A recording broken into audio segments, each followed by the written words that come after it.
Yo mga tol, so check nyo tong ginawa ko ngayon dun sa cover or mat guard cover na pang Mio. Ayun mga tol. Nung una, in-install namin to ni Ronron na ginamitan itong bracket na minodified namin.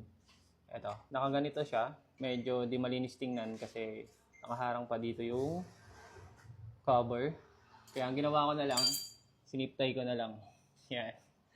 So siniptay na lang natin yan mga tol dito. Tapos, dikit na dikit siya dito mismo sa chassis. Kaya parang wala lang oh. Yeah. So, cover na cover ngayon yung ano ko, throttle body. Yan. Ngayon dito sa taas mga tol, ganyan siya. So, nag-zip tie din ako dito. Kasi binutasan to ni Ronron eh. Dito banda. So, dahil nakasandal naman siya dito, hindi siya ganun kagalaw mga tol. Ayun no. Hindi magalaw. Kaya kung order kayo mga tol, hindi nyo na kailangan i-modify yung bracket. Mag-zip tie na lang kayo. Zip tie nyo dito sa chassis. Tapos discardan nyo na lang kung paano nyo itatago yung zip tie. Tulad na ang ginawa ko dito. So pag malayo tingnan, hindi naman siya ganun kahalata.